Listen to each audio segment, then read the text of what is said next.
learn with us on Bass University Live.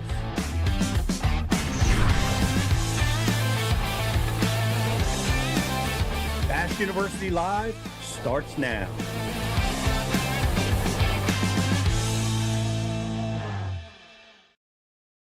Welcome to Bass University Live, everybody. Welcome, Brandon Palaniuk, the prodigy. Thanks. Good friend, longtime friend, buddy. It's good to have you with us. I know. I've been around the block for a while now. I know. Like you're like a veteran out on the Elite Tour. It's really is that hard for you to get used to? It's hard for me to think about you that way. It's weird. It's like a transitional period. I'm one of the old guys, but I'm not Wow. old. Like that's the Right. funny thing is, I think it was maybe me and Atkins were joking about like where we're at now age-wise is like where anglers used to get into their prime, right? It was like, Mhm. man, an angler's in his prime, like 35 to 45, it seemed like. That was like when a guy was in his prime. And it was like as soon as we started to get into that age range, it was like the prime age just flipped and it was like, oh, now your prime age is like 25 to 35 and you just turned 35 and you're out of your prime. It was like, how did that happen? Man, it sure did. Yeah. That's exactly what happened. It's I was just talking to somebody. Oh, I was talking with Zona about it, and Yeah. he was saying that like 35 is like are the old guys now, Yeah. and kind of the turnover age. Like it's hard to hang in there now at 35 for a lot of guys. The sports changed that way. How old are you now? I'm 38 currently, And I think. crushing it. I'm every once in a while. Every once in a while. But yeah, I mean, I still feel like I'm as competitive as I was before. Mhm. I'm still learning lots and I'm still addicted to it, and so I don't have any plans of retiring on the horizon. Uh, so it's uh, yeah, I don't know. It's just crazy to see how young it's got, how quickly it's gotten. And a lot of that has to do with the technology and stuff and shortening the learning curve, but it also has to do with the amount of knowledge that we've put out there, right? Bass University's been going on almost the entire lifespan of a lot of the anglers we have on the elites, right? So by the time Wow. that they were old enough to start watching videos and start consuming content and knowledge, they've had it at their fingertips. Wow. And so, That's I mean, true. like Fisher and Anaya, Trey McKinney, I mean, those dudes were 3, 4, 5 years old when I started. Hmm. So I've been on the elites their entire life, essentially, right? As far back as they can remember. Um, and we've literally been teaching them how to take our jobs. So that it, it's no surprise to me that they come in, right? Like everyone wants to put point the finger at the technology that we have at our fingertips today. But I think a lot of it is just the knowledge base, the high school fishing, the college fishing, right? The amount of time that Yes. the amount of time that a kid has spent when he turns 21, the amount of time he's spent on the water has to be double or triple what it used to be. And I think It, that's the biggest reason. I think you're exactly right. I can tell you because I'm looking at colleges right now. My son's looking at colleges, so I'm getting exposed to what the high school programs are and what the Yeah. college programs are. These college kids are fishing every single day. Like Yeah. they're going to class. They structure their classes either early in the morning or late at night, and they do whatever classwork they got to do at whatever section of the day they have, and Hmm. the rest of their day is on the water. I Yeah. mean, 7 days a week, 350 days a year. they're out there hustling and learning. I look back to myself at that age. Well, in college, I was in college, Hmm. so I was actually going to class. Like there was no fishing programs. And then I got out of college and I was working, and I would try to, man, if I could get an evening where I could get on the water once or twice a week, fishing and then fishing all weekend, Hmm. it would take me 10 years to amass the water time that these high school and college kids have at the age of 21. Yeah. Yeah, their That, knowledge base is, and you see that in a lot of sports, right? I mean, that's happening. It's not just in fishing, right? Like every sport is getting younger and younger, right? You see 16-year-old kids breaking records and yeah, running and all these other things. So, uh, like that's just kind of been the evolution, I think, I feel like of all sports. We're just seeing it really heavily in the fishing side. And like you're saying, you had to work to pay for your college. Well, now you can go fish and get your college paid for with a yeah, fishing scholarship.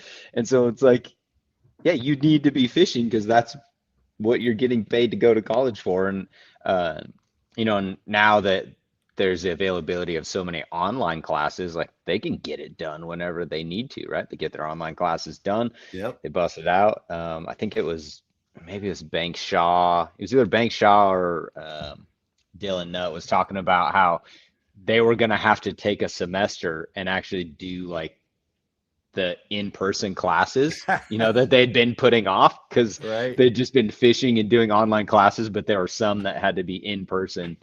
And I remember reading something about them saying like, yeah, I'm gonna have to take a semester and actually like go to class Go to and do class. in-person classes.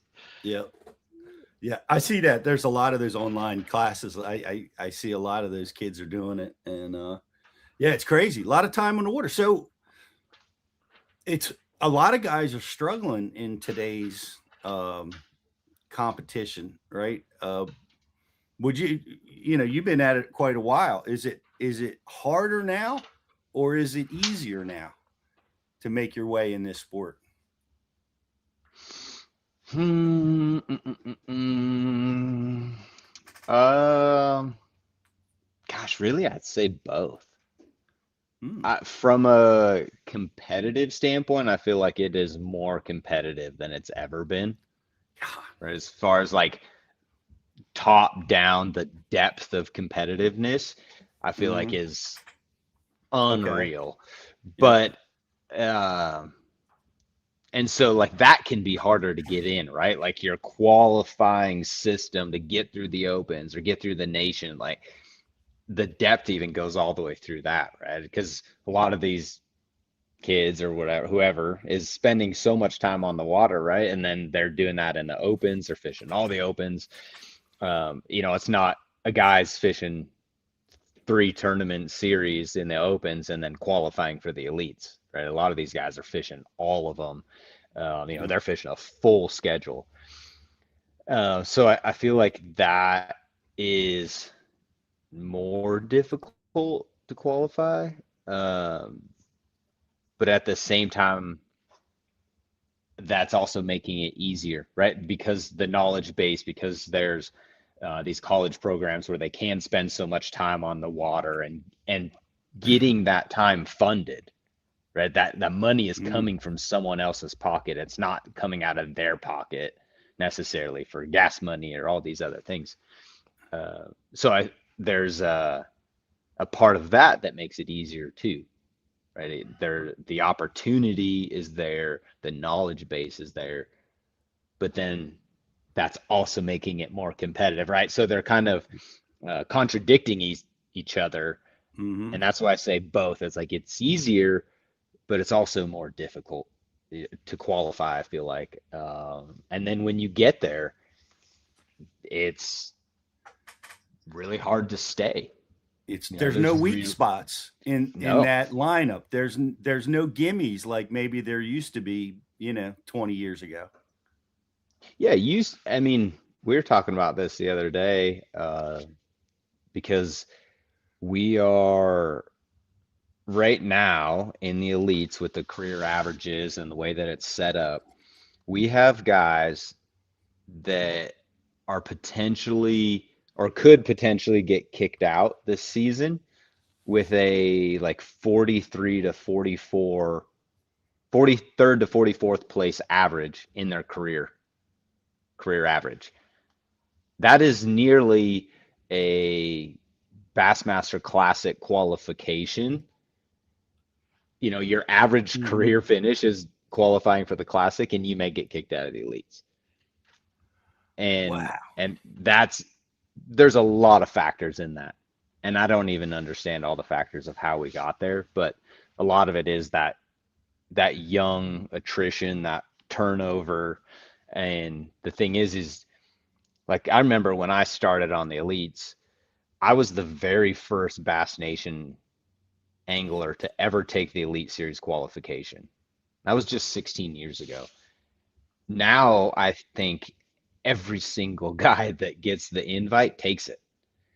And same in the opens, right? You used to have guys that would qualify through the opens Hmm. and then not take the elite invitation because they're like, man, I don't want to go spend the money to do that or be away from my family to do that.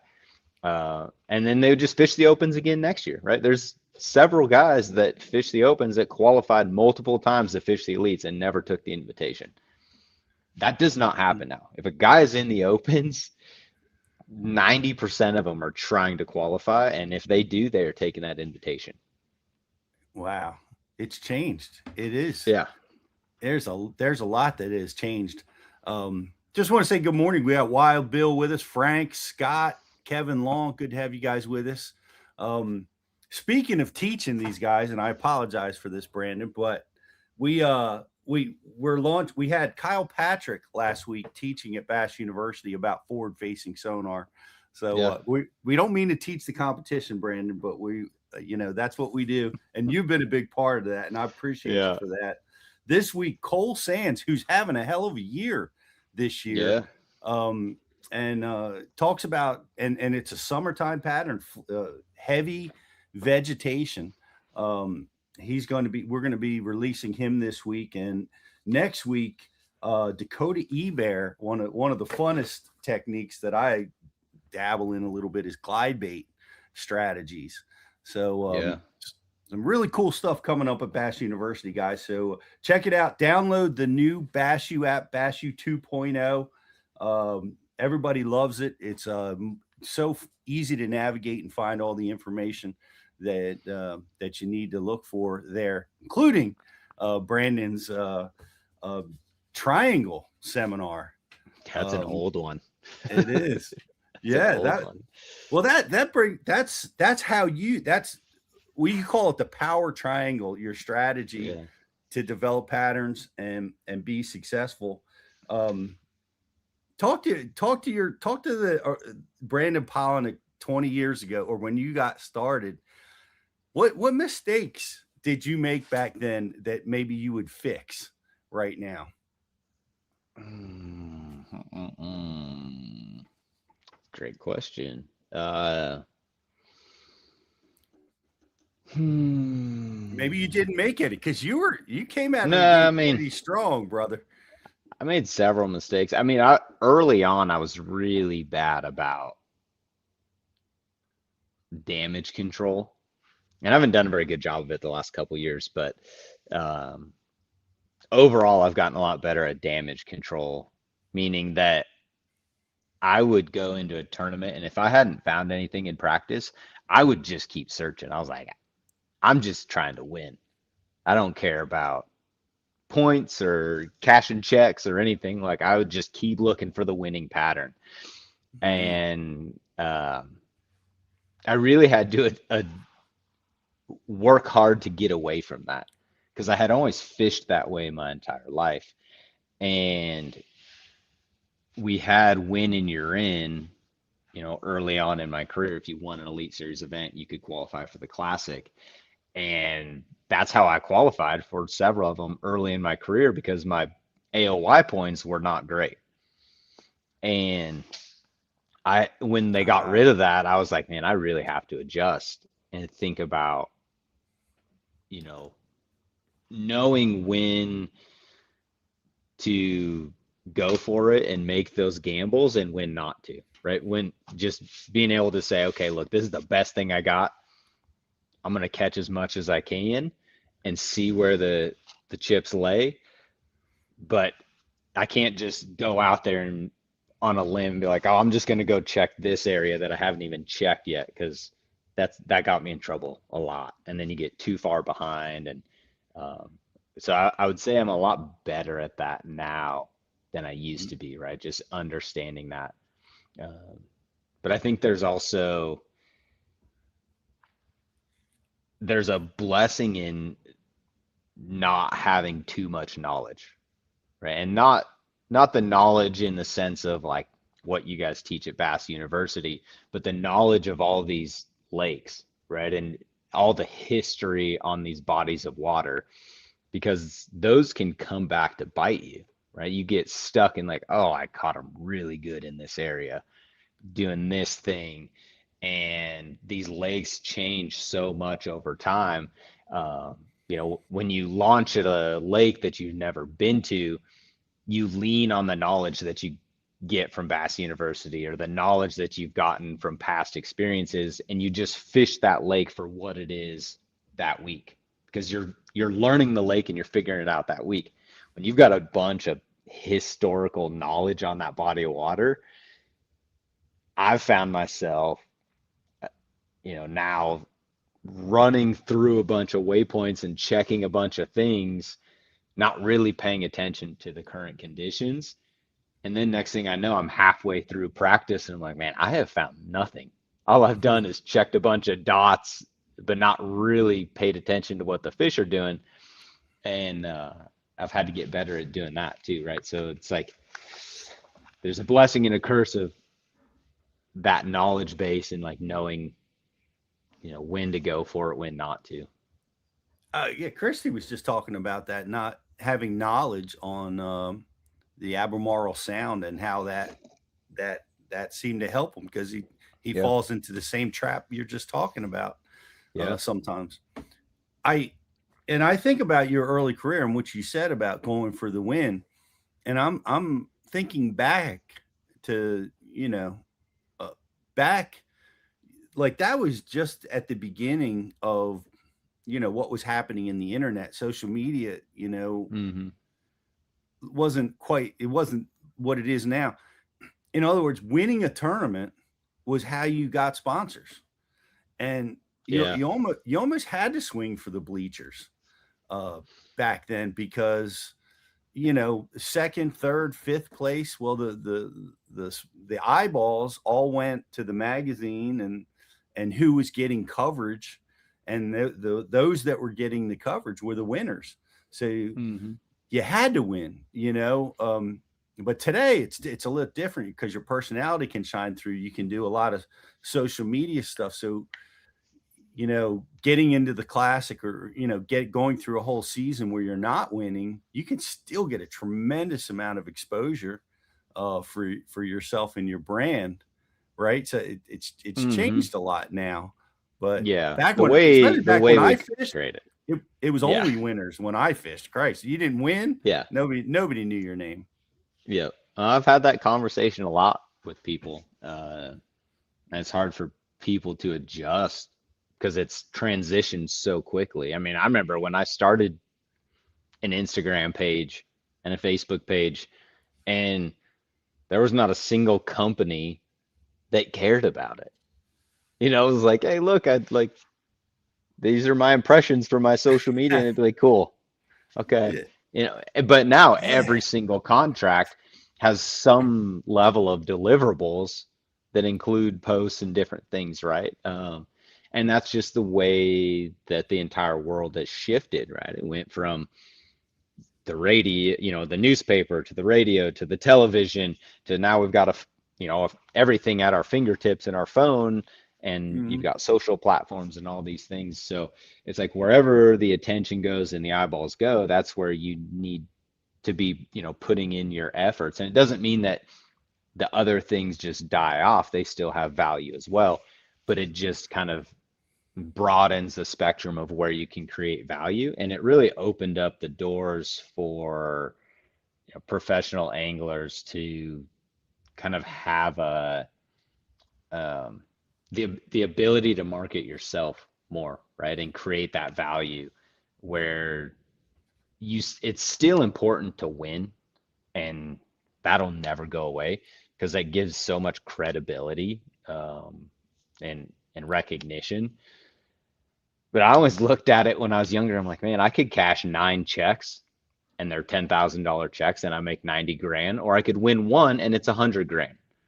So the math to me, if I put all my eggs in the basket of winning, I'm like, if I just win one, I'm 10 grand ahead.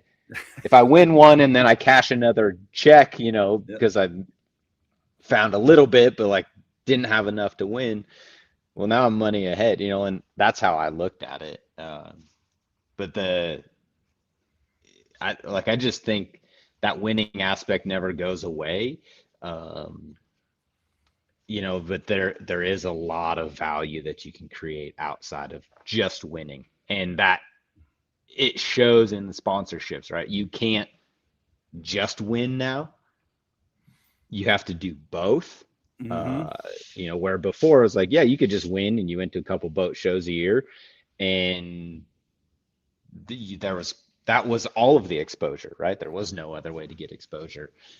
So you were getting paid top dollar for those things. But now it's like if you just win and you don't do anything else, you're valuable, but you're putting a ceiling on yourself of, how much you could actually make. Yep.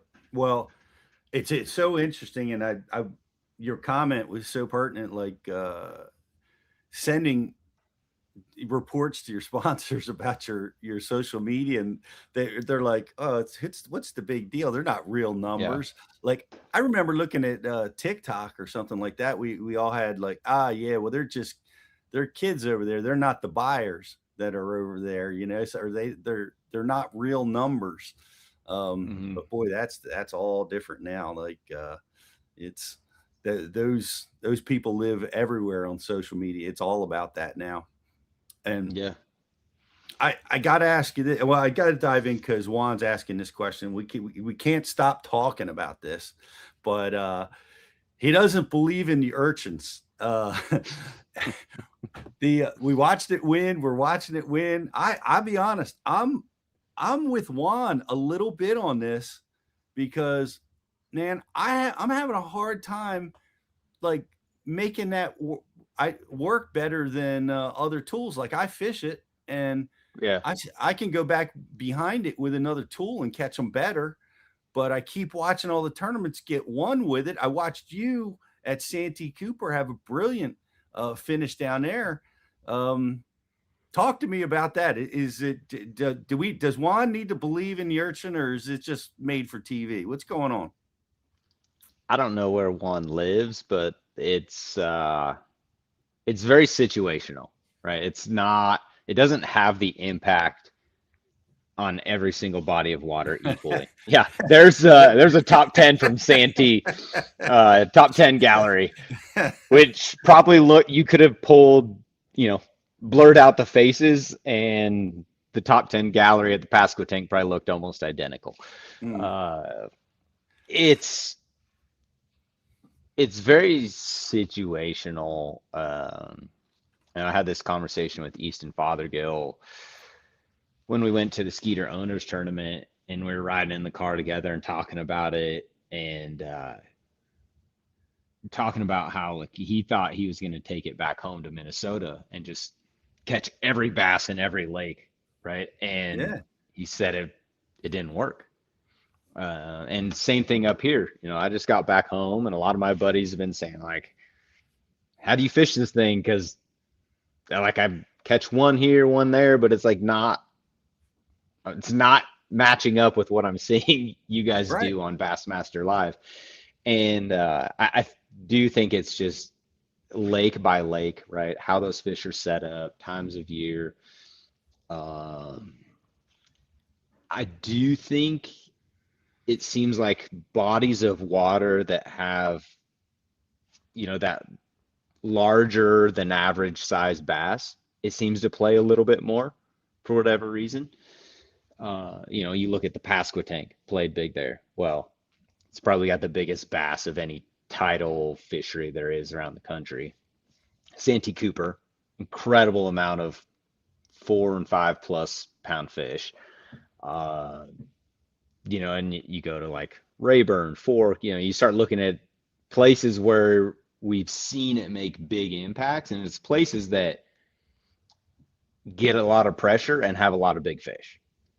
And that really seems to kind of be the key. I know guys have caught smallmouth on it, but then I also know guys that are like, yeah, I've tried catching bedding smallmouth with it, and it's literally the worst thing. They'll eat everything else except that. No, And no kidding. yeah, and it's so I don't know like what all the factors are, right? And I feel like we're still so early into it that I think as it continues to go, like we'll start to understand the whys and wheres of what makes it so special. But because when it is right, it's unbelievable. Like Santee Cooper, it was night and day difference. I could say, hey Pete, here's the 10 stretches of cypress trees that I'm gonna fish in the tournament. And if I told you every single thing about it, but left out the bait, you might cut a check and I would have a shot to win just because Wow. of the bait. Uh, but that's not the case everywhere. And it just happened to be, I don't know if it was the timing of when we were at Santee or what it was, but it was very apparent to me after, like, partway through practice that I had so much confidence in it that if I threw at a tree and I didn't get a bite, I 100% believed it's because there wasn't a bass there. Mm. Now, I probably had a bunch look at it that I didn't see. It was a non-forward facing sonar event, but I know like in a lot of the clear water places, you'd watch them come out and eat it. And I just felt like I'm going to throw it by a tree, and if there's one there, he's going to bite it. And there's not very many times in my career when I've been able to have something where I felt like I was like that dialed in and had something different than the rest of the field, even though most of the top 10 was doing it. Yeah, that's crazy. And so what you're explaining, if you've got big fish, right? This is a tool that you need to give it a go. Yeah. Smallmouth, you mentioned on the beds. Chris Johnson said the same thing when we were talking to him on the podcast. That sometimes yes, and sometimes absolutely no with the Yeah. brown fish.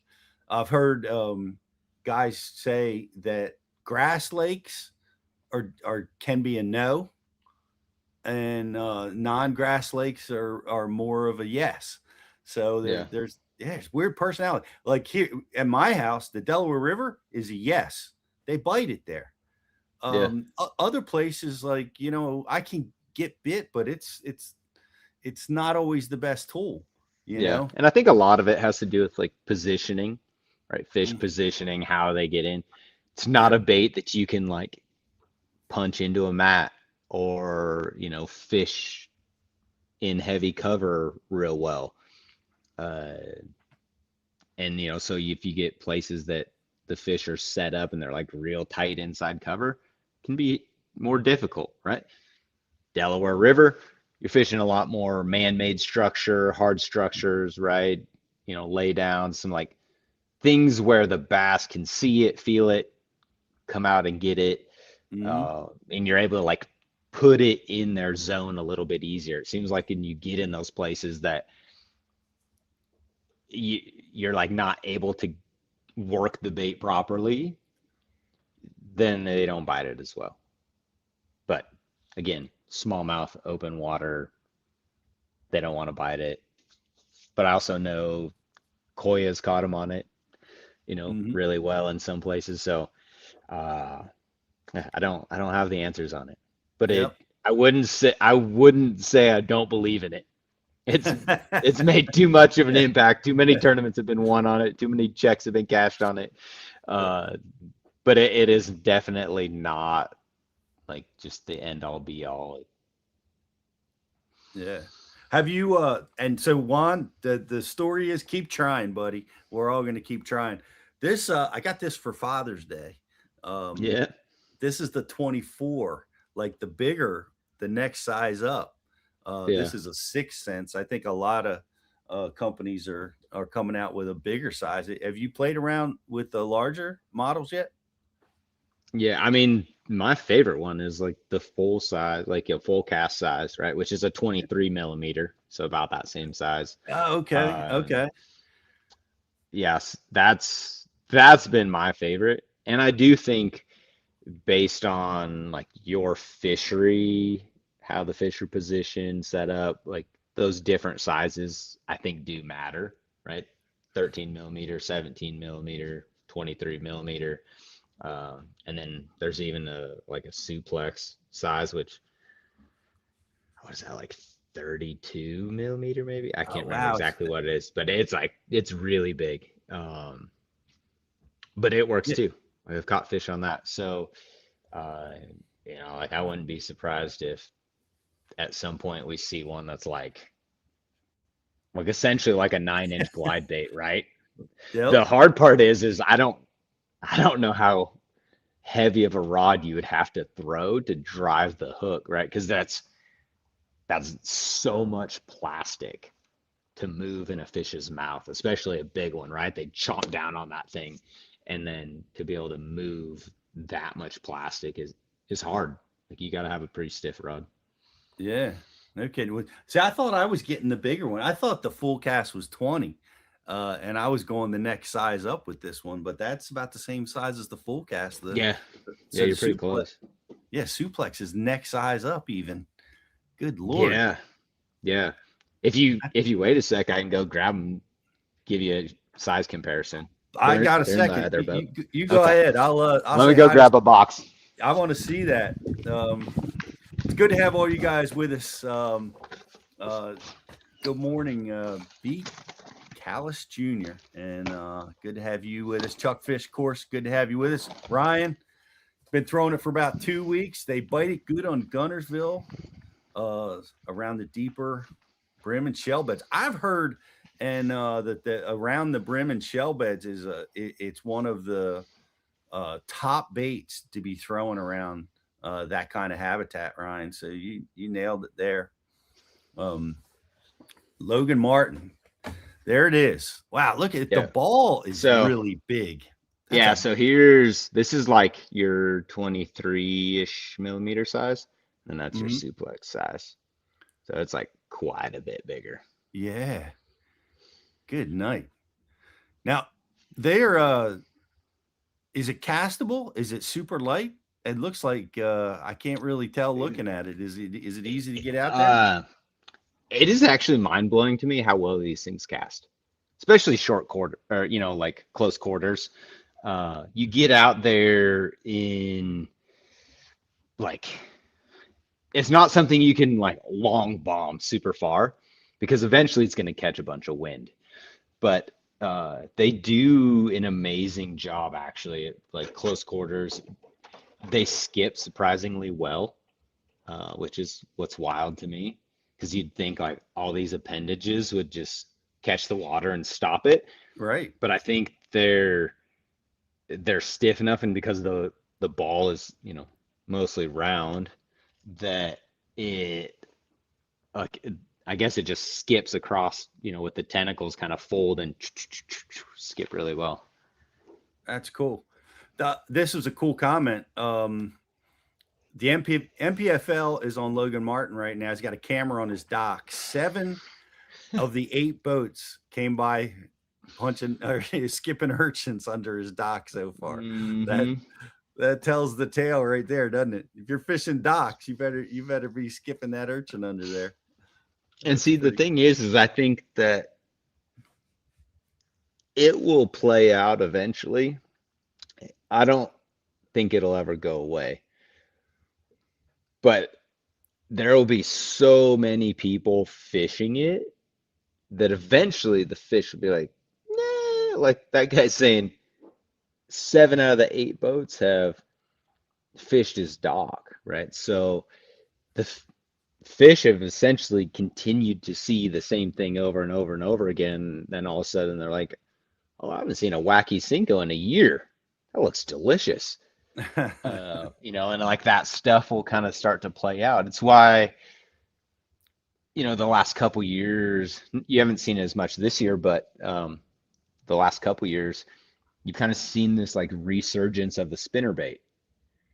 And if you think about it and you think about the lifespan of a bass and you compare that to when the chatterbait came out, most of the bass that are alive right now have probably seen more chatterbaits than they have spinnerbaits because more people started throwing chatterbaits than spinnerbaits, right? And so this generation of bass haven't seen as many spinnerbaits as the generation before, right? And so it's like it kind of flip-flopped.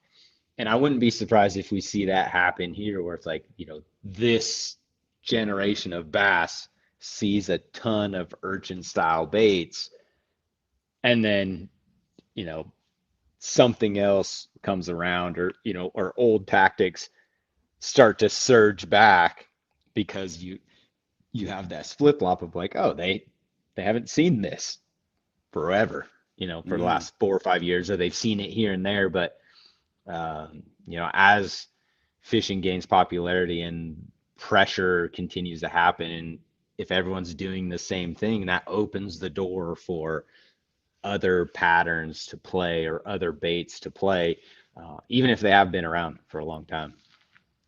It's that's interesting because you don't in the last couple of weeks we're not hearing about the minnow as No, much. and that it'll come back. I Mm. think that's a time of year thing.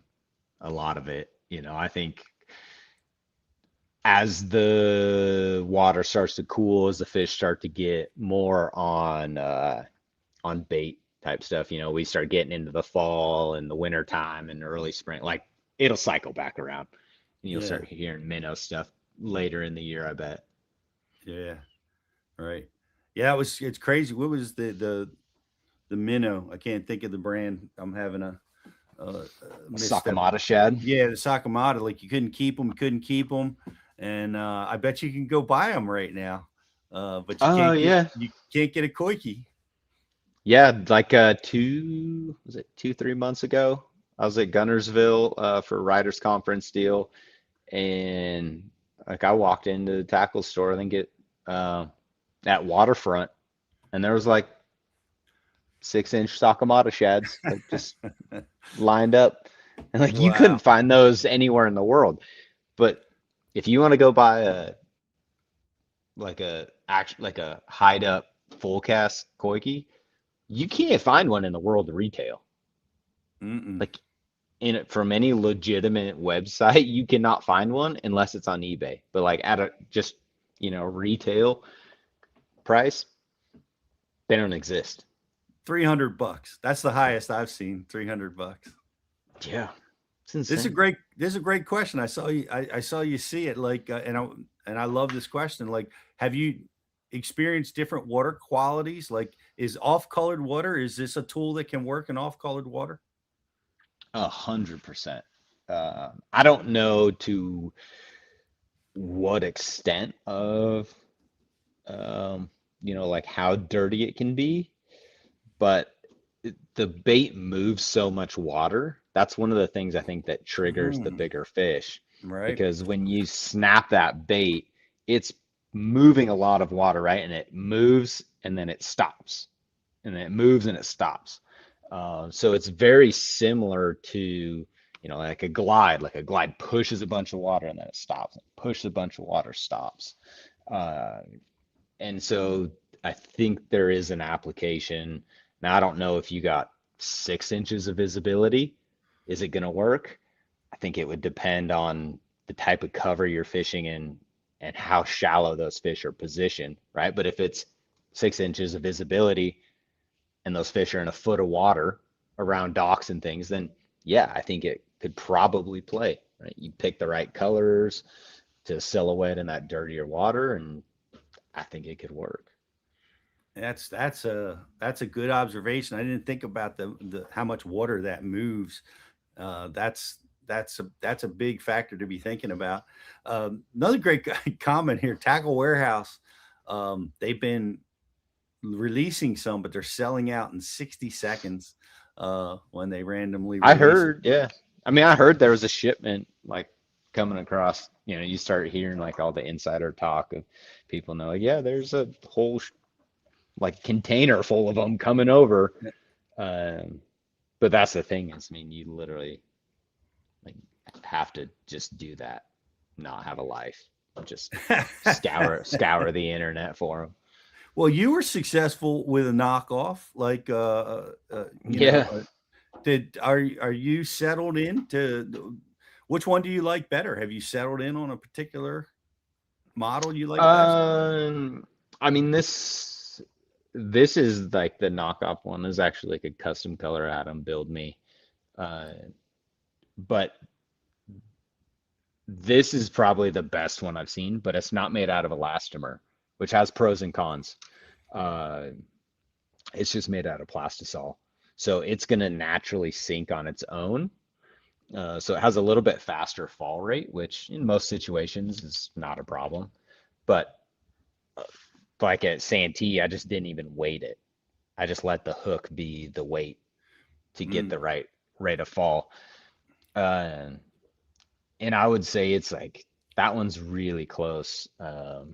It's from Pacific Tackle. I mean, they actually like started a brand. The story behind this one is that my buddies at Alpha Angler, like he's pretty tuned in, right? The owner of Alpha Angler fishes tournaments all across the West Coast. He's fished the NPFL. Like he's a tournament junkie like the rest of us. So he was aware of this, and he's got another buddy that has CNC machines, and so they started like messing around with molds and like figuring out how to build a bait just so they could get one because you couldn't buy a real one. Um, and that's kind of how it started. They weren't even really going to sell them, and halfway through practice, I was had I think 3 of the original full cast left. I was like, that's not enough. Like if I have Mhm. one mudfish bite it, breaks it off, and I'm like, this thing's so powerful. So I hadn't even got to throw them yet. Like they had just kind of started getting them dialed in. I called them up and I was like, look, I need a Ziploc bag of these things. I need you to overnight them, make them, overnight them.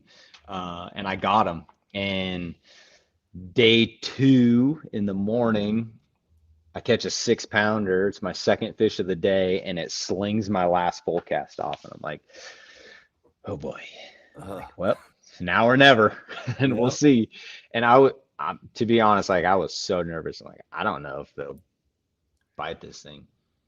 And it was like 2 trees later, I caught a 4.5 pounder. I was like, okay, we might be okay. Yeah. And then I ended up just throwing that the rest of the tournament. So they're not all created equal. That's for sure. But I do think that there's power in the bait. I've been kind of working with the guys at X Zone of trying to take the knowledge base I have of it and make some changes and do some things a little different. So we'll see if that comes to fruition or not, but it's exciting. I got a couple questions for you. Well, Yeah, first off, man, that's I saw you lose that bait, and I happened to be watching live at that moment. And yeah, every tournament angler that's ever fished was just dying with you because I've been there. Like that's the only one I have. It's yeah, the only color that I could get them to bite at practice. Now it's gone. What? yeah, That's one of the most devastating feelings. It's like you wake up in the middle of the night in a cold sweat, like, oh, I ran out of June bug lizards. What am yeah, I going to do? And that happened to you in real time, and you survived it. yeah. Yeah, I was in a really tough spot because I had talked to Carl Jockinson about it, and like he was on the same deal, and neither one of us had very many, and we were in such a tough spot because we didn't want to turn other guys onto it. So you didn't want to Yeah. go around being like, "Hey, you got any Yeah. full casts you want to give up?" And so we ended up just not asking anybody for any of them. And then when that happened, I actually had some guys reach out, which was super, super cool. Then they were like, "Hey, if you need some, I got some. I'm willing to give you some. If you don't use them, give them back." Right.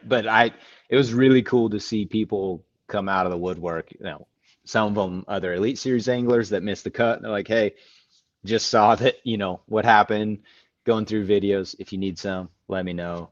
Um, and then I even had just people that I knew from around the country that like send me a picture and be like, "Hey, I've got 4 or 5 of them here on my desk. Let me know if you need me to overnight them," which was That's awesome. amazing to see. People were willing to give those up. I'm like, you do realize, like, you, you do realize what you're saying here, right? Like, you can't just go buy these. So that meant a lot for the people that did that. Yeah, that's awesome. That's like 4 baits, $1,000 sitting right there, Yeah, and more valuable than that to a tournament guy because, like you said, you for can't sure. get them. This guy, his floated up when he lost it. He must not have had it weighted. That's a gift when that happened. We had a full cast pop off of our hook. Me and Jake. Jake was just dove, did a belly flop on the deck, and managed to Yeah. grab it before Yeah, it and then sank. that's the advantage of like the elastomer ones. If you have the Hmm. weight, attached to the hook or something and you do sling it off, as long as the fish doesn't eat it and swallow it, it's gonna float back to the top. The plastisol ones aren't gonna do that. They're gonna Right. they're gonna sink just because of the nature of the plastic. Let me dive into your mind. You're working on a bait.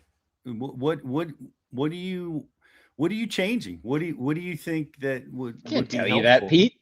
I can't tell you that. Come on, I I gotta can't tell you. know. I'll tell you that when it comes out. But I can't just be like, "Hey, here's everything I would change and why I would change it so that someone else can go do it." uh, well, I gotta ask, right? That's trade secrets. I can't give that up. We gotta know the trade secrets. Well, sink Yeah. rates, Yeah. density, self weighting. I don't. I'm trying to think, but Yeah. that's interesting. Well, we look forward to seeing what you come out with. Have you settled on a rigging system? I know we saw the frog hooks, treble hooks. What do you Yeah. would you settle on? I am not convinced on any yet. Um, but I I actually just got them. I can't show them to you yet. But I've been working with BKK, me and the rest of the team on a few different versions of different hook options and some really cool stuff. I built a hook that was super cool. Um, that I think will be really really good as a single hook option as well as like a treble or a quad option. And just the way that you rig it, I think will up the up your landing percentages as well as like hold the bait, where you're not going to lose the bait. So uh, that's something we have in the works.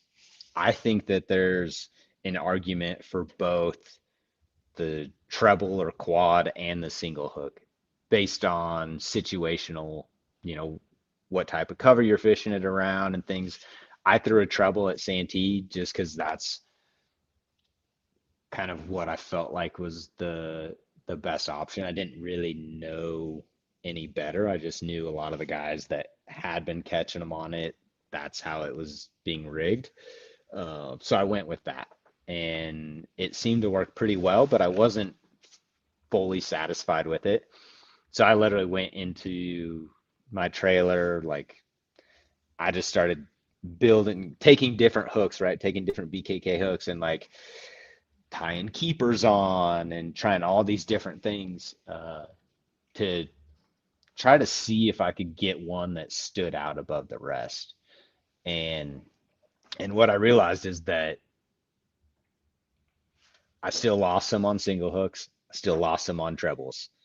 Um, but I think there are situations where a treble is better and situations where a single hook is better. Well, we've experimented with some jig heads, and and for the sole purpose of being able to get the bait back to the boat, Yeah, like just the jig heads with weed guards, like swim yeah, jig heads and stuff like that, and they'll bite it, but like you said, it's the strike to catch is low. But yeah, at least we get our full cast back to the boat, and we can keep playing with it. yeah, yeah. When we come out with this next hook, you don't have to worry about that. That's awesome. Did you read that last question? Justin always puts up good questions. I Put didn't that get to see it. It's probably in the There it comments. is. Upper water comment in regards to hook choice. Um, yeah, that's kind of what I just talked about a little bit, like the cover, um, water column, like depth. That's just changing your weight, which is super cool. Like I love any bait that you can just easily, make one adjustment and it completely changes how you can fish that bait. Hmm. Uh, and I think hook choice has to do with like if it's more open water, treble style seems to be like a really good option. But you can fish a treble like around cover and trees and stuff, but you definitely get hung up more than you do with a single hook. If you got a single hook rigged properly, like you can fish it through some pretty heavy cover and not get stuck as much. So I think there's pros and cons to both. The big thing is trying to keep that hook point up where it's not wanting to roll over because that's going to hinder the action of your bait and it's going to hinder your hookup ratio as well. So like properly weighting or properly rigging that hook so that the hook isn't, going away or rocking away from or flipping over underneath on those fish because then it's going to essentially if that hook I got a BKK hook right here. I can show you if you take this hook and this hook all of a sudden rolls. I got a bait right here too. This isn't the hook that I would put in it, but we can use it for an example. Like If this, the body of the bait kind of blocks the bite. yeah, so if this hook essentially rolls over and it's Hmm. upside down, when you set the hook, you have to rotate this round ball, right? Or like you're gonna rotate it up because your line is gonna come off at an angle. So when you set the hook, it's going to either rotate like this and you hook them in the tongue if it does hook them, or it's going to rotate in their mouth because you essentially have this round ball, right, that can rotate in their mouth. So trying to keep that hook point where it's up like that, and like that's a sufficient enough gap right there where you're going to land a lot more fish if you can do that, if you can keep it positioned correctly. Interesting. There's a lot to this bait. Chuck points out that Bankshaw won the BPT on a minnow, so just recently. So I did. that's definitely still happening out there. And like we talked about, it depends on the body of the water, time of year, Yep. conditions, and a variety of things. Let me ask you about your adjustment, your dive into the world of forward facing sonar. How has that transition been for you? A lot of guys have struggled with it and not been successful. How has your journey been? I have a love-hate relationship with it. Uh, it's one of those things that I still prefer to fish without it overall. Hmm. Uh, but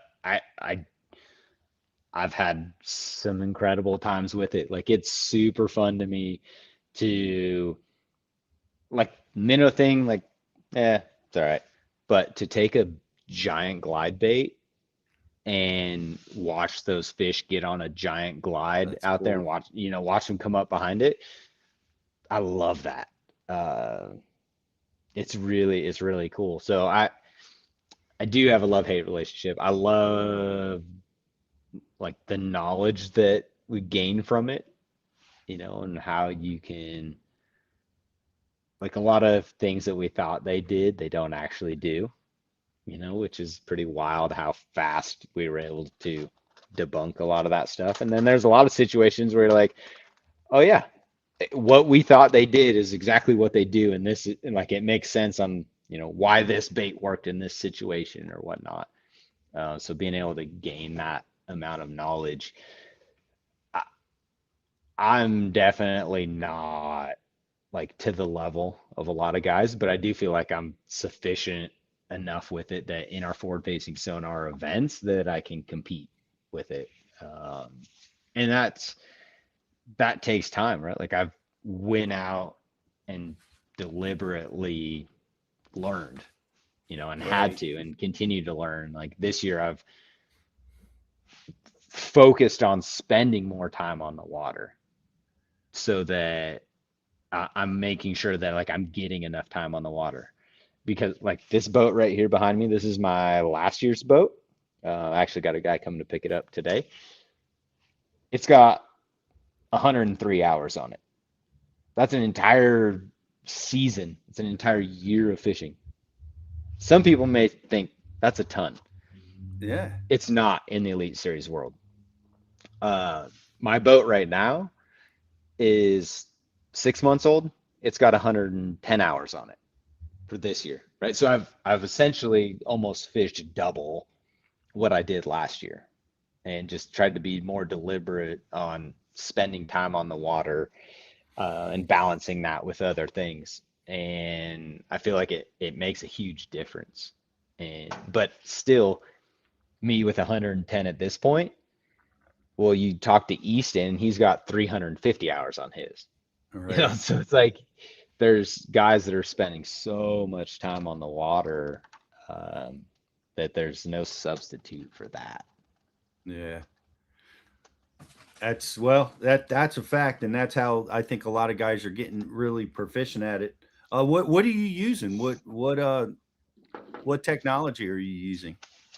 I've been Humminbird Mega Live the whole time. Haven't strayed from it. Um, and I've got the Mega Live 2. Feel like they made a ton of improvements on that.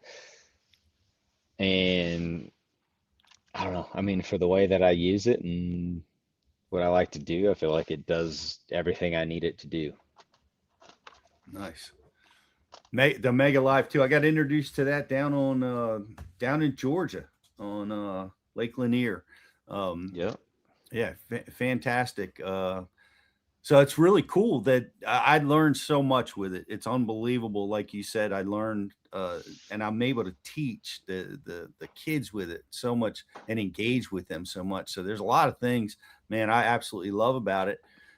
We're taking that away. This is good. This is one of my favorite tournaments coming up. I want to know your thoughts on it. You're going to Champlain without it. Yeah. Going. It's like going back in time. What are you thinking about that tournament? How you feeling? It's going to be really hard knowing what is behind you Yeah.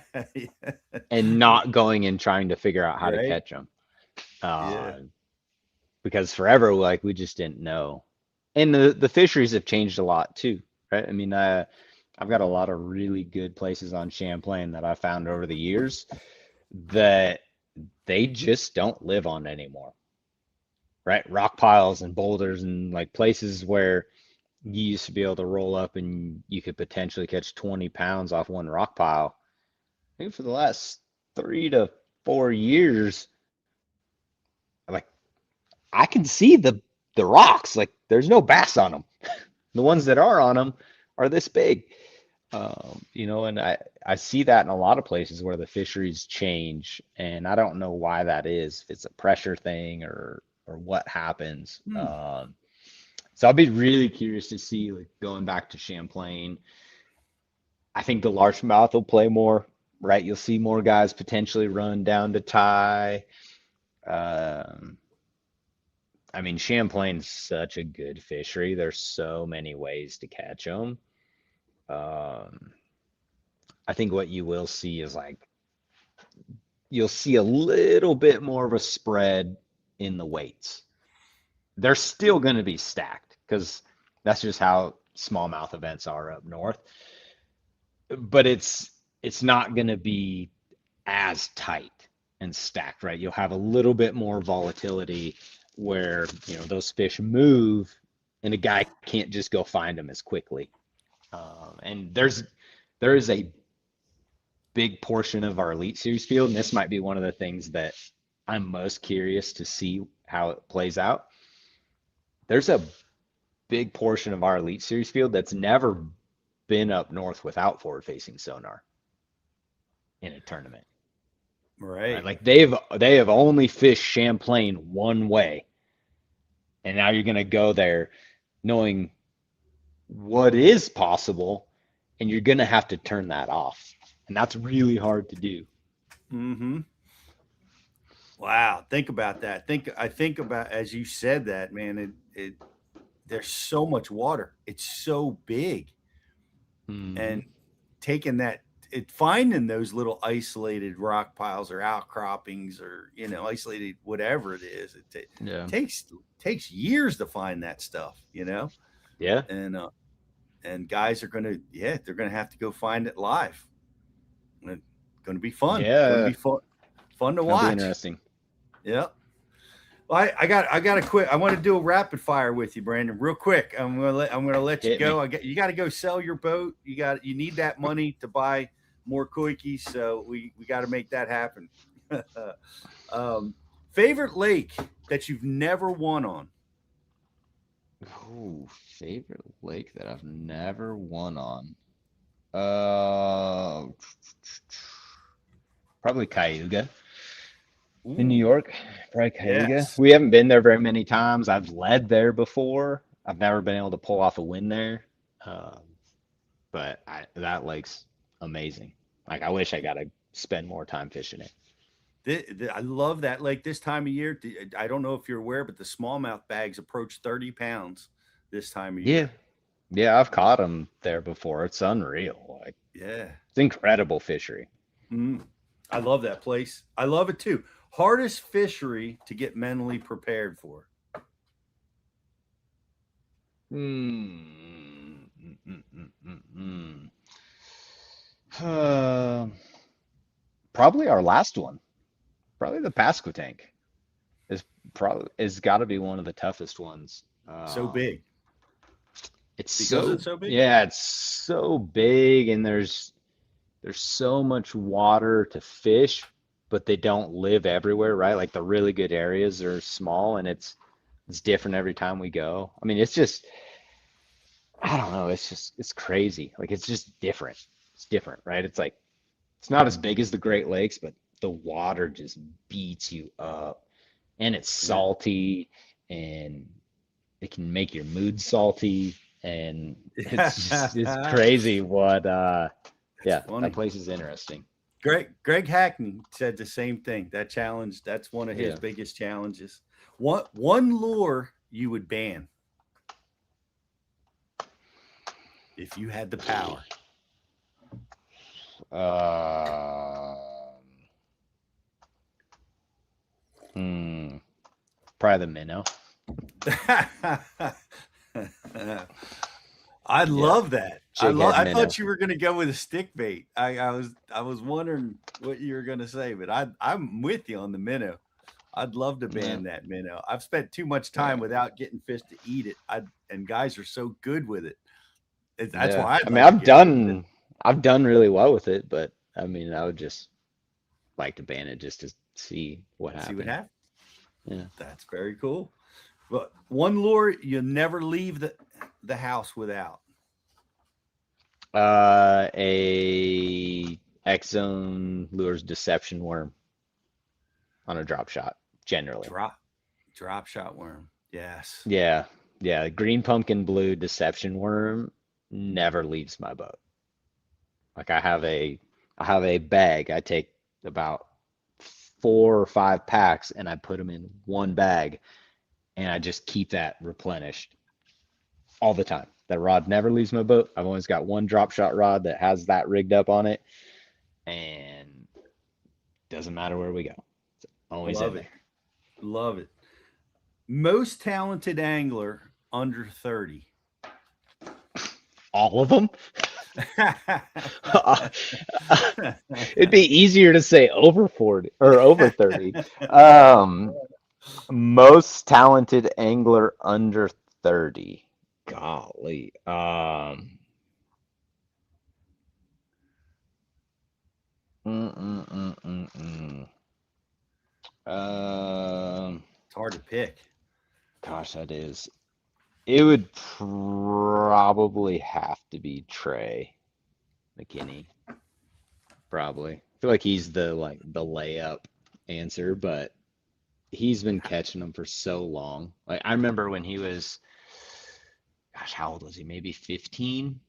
He came and fished one of those like BBZ events that they used to have, like the Mm-hmm. Big Bass Zone events. Um, and they had one here in northern Idaho, and he came out here and won that. And I mean, like Wow. I've way before he made the elites, I had seen his name come up over and over again about of catching them, right? And he's one that's put in tons of time on the water, and he he started young enough, early enough that he can do both, right? He's really good with forward-facing sonar and really good without it also. So, I mean, you can't, it's hard to say anyone else just because of his stats too, right? I mean, he's been in contention for AOY every single year he's been on the elites. I think his worst finish. I mean, I think he's like hasn't won, but he's finished second every time. Mm-hmm. And he's leading right now. He's finished second in the classic, I think, every single time he's fished the classic. Like he does not miss very often, and it seems like every year he'll have one little mishap that keeps him from winning AOY. Like he's literally been one tournament going a different direction from winning AOY every single year he's been on the elites.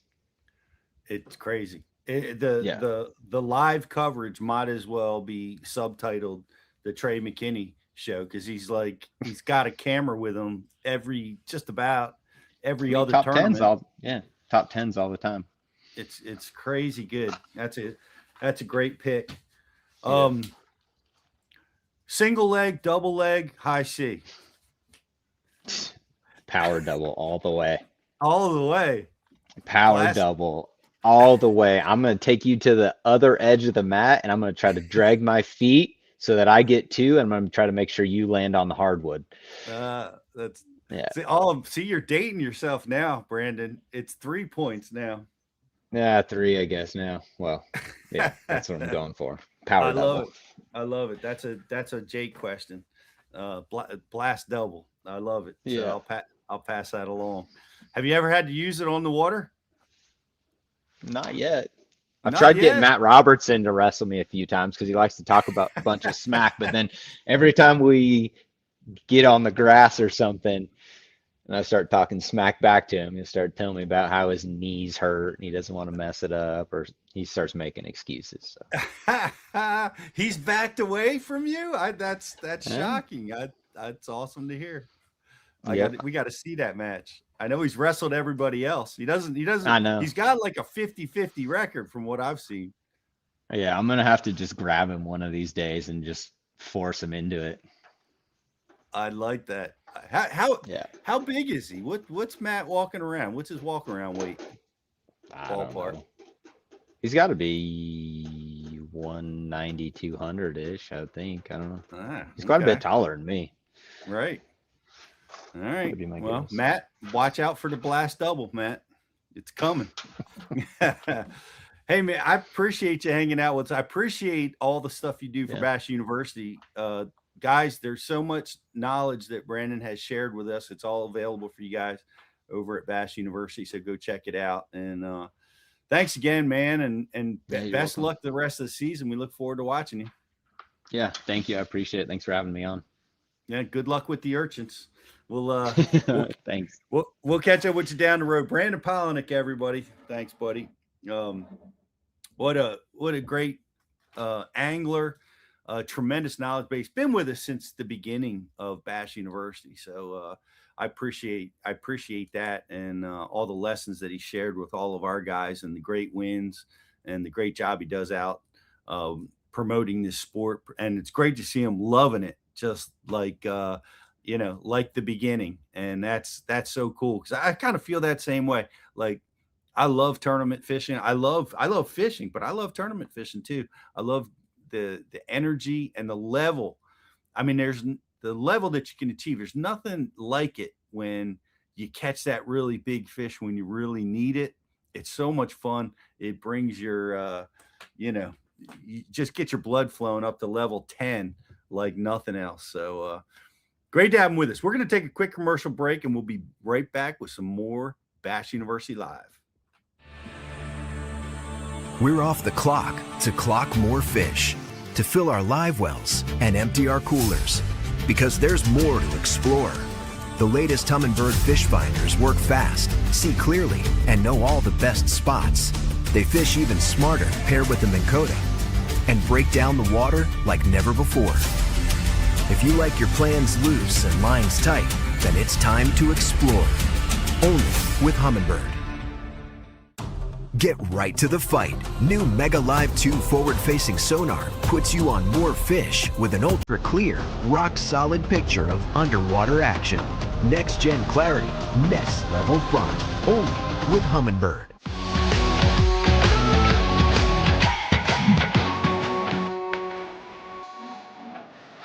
That is the critical thing because you've got to be comfortable jerking that jerkbait around your body. You're always going to be working with your rod tip down, maybe a little bit to the side. You're going to lose traction on that fish. He's going to flop off because he's got this big heavy weight flopping out of his mouth. And to a bass, that signals in their brain that is an easy meat. They want to feed up, but they don't want to lose that object. That fish was shallow. He was parallel to where I'm standing.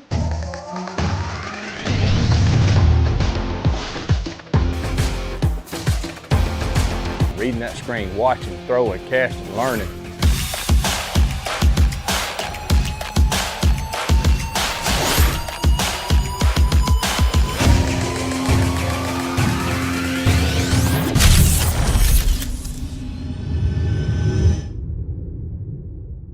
At Whitewater Fishing Gear, we build gear for the days that test your commitment. The ones launching before daylight, staying out when the wind picks up, and fishing through conditions most guys avoid. Engineered for protection, mobility, and all-day comfort. Built to perform when conditions turn rough, so you stay focused on the pursuit no matter how the elements shift. Whitewater Fishing Gear, built to brave the waves. When the sun's up and the bite's on, clarity is everything. That's why serious anglers trust Redfin. Built for the water, designed for performance. Lightweight frames, crystal clear optics, and rugged durability that stands up to long days on the water. Thanks to Zeiss Repel technology, water, oil, and even sunscreen just slides right off the lenses. Your vision stays crystal clear. See more, fish smarter, and protect your eyes with Redfin. Redfin polarized sunglasses. Comfort, clarity, contrast. Mother Nature may be tough. I'm tougher. I'll take you where chaos is the cost of entry and where the fish are worth the fight. Because the bigger the question marks, the better the quest.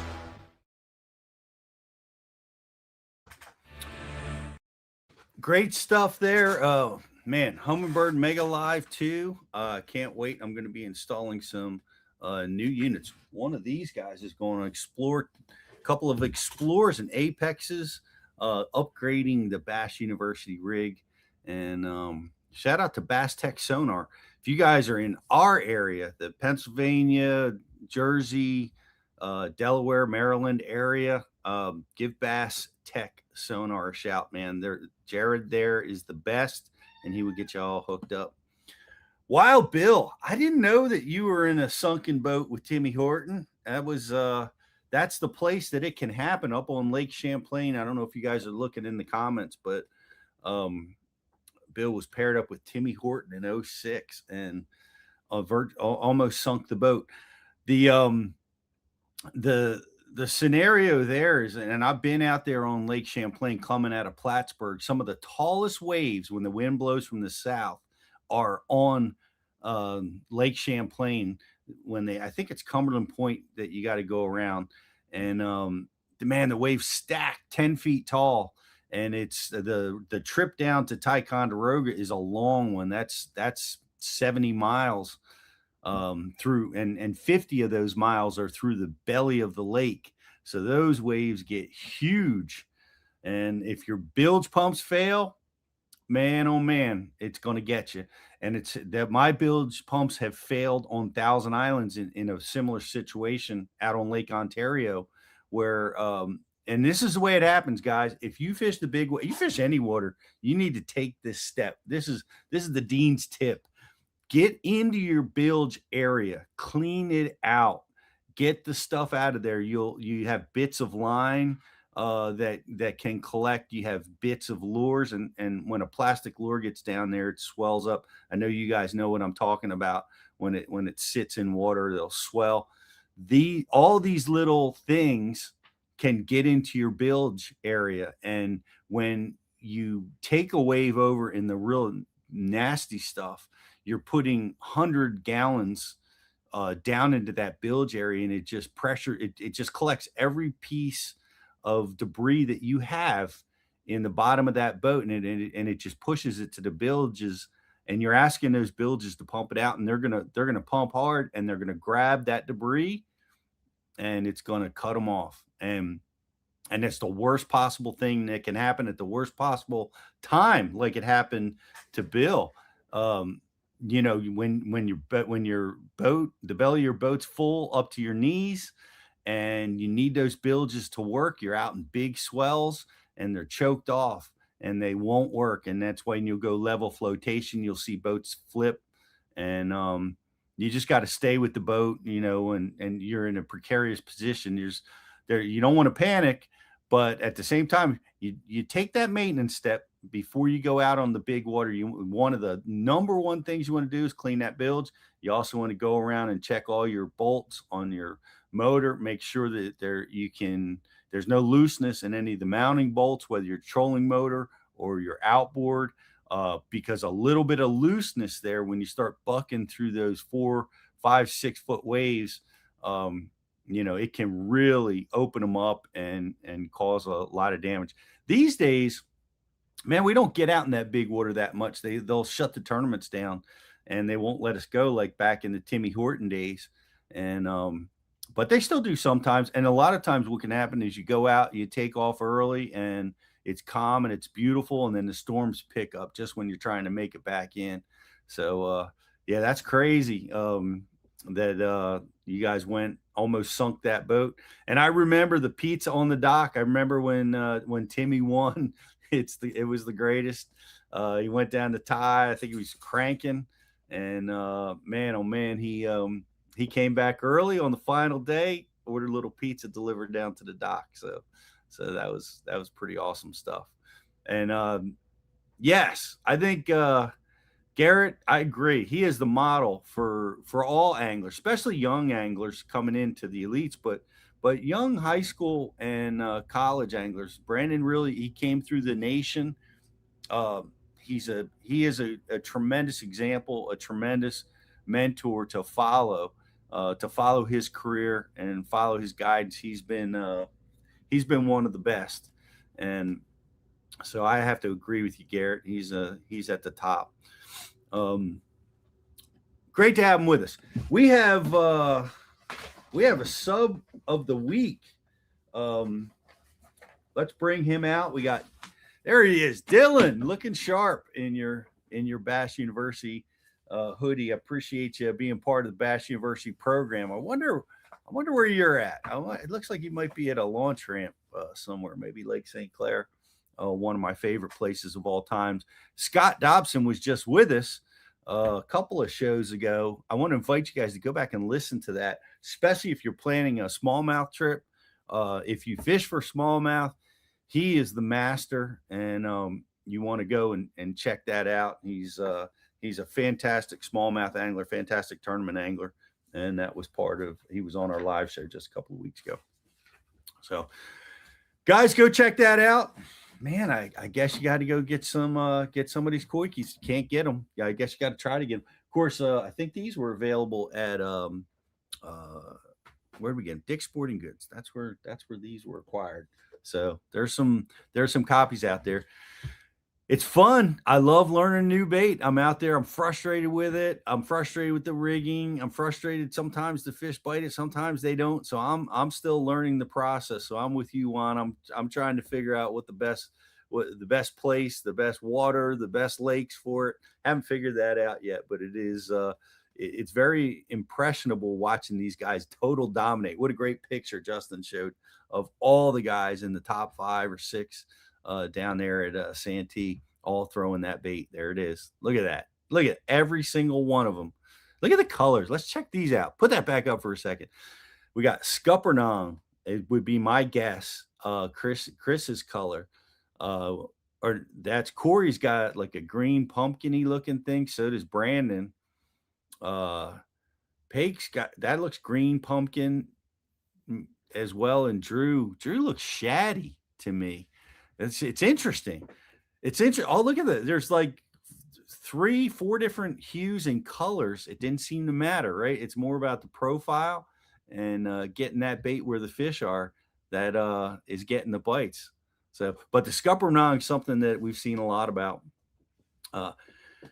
Bill's asked me, who is my pick for Champlain? Man, you're putting me on the spot. I saw Schmitty come up in the chat, and somebody was commenting that he's going to do good without the forward facing as an option because he has won without it. And that he is a great selection. And man, he's hard not to pick. There's so many. I'm really fascinated to see how the guys like Trey get out there and do their thing, how the young guys get out there and learn this lake and look at it with fresh eyes for the first time.